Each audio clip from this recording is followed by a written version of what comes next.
शादी से पहले रिया की दुनिया बिल्कुल अलग थी। उसे घर के कामों से कोई मतलब नहीं था। कॉलेज, सहेलियां, घूमना-फिरना और मस्ती, बस यही उसकी जिंदगी थी।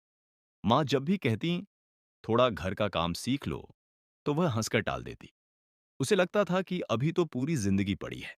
फिर एक दिन उसकी शादी हो गई।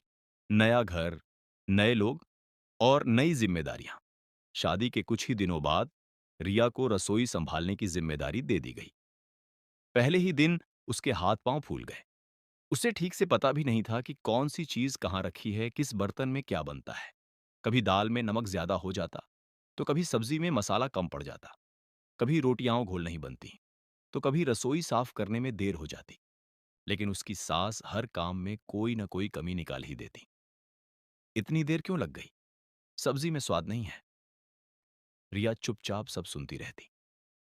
लेकिन उसे समझ आ गया था कि चाहे वह कितना भी अच्छा काम कर ले, कमियां निकालने वाले कमियां निकाल ही लेंगे। एक दिन बात हद से आगे बढ़ गई। सास ने फिर कहा, तुमसे अच्छा काम तो मेरी बेटी कर लेती है। इस बार रिया ने जवाब दिया, ठीक है माँ जी, तो आज से रसोई आपकी बेटी ही संभाल ले। मैं भी उसे देखकर सीख जाऊंगी। इतना सुनते ही उसकी ननद बोली, मैं क्यों करूं? मुझे तो अपने ससुराल जाना है। तुम ही देखो। रिया ने दृढ़ आवाज में कहा, यह घर मुझे ही संभालना है। मैं जैसे भी करूं, कर तो मैं ही रही हूं। आपकी बेटी यहां रोज आकर काम नहीं कर पाएगी। उस दिन पहली बार सास को एहसास हुआ कि बहू ही इस घर की असली जिम्मेदारी है। गलतियां हर कोई करता है, लेकिन सीखने का मौका देना भी जरूरी होता है।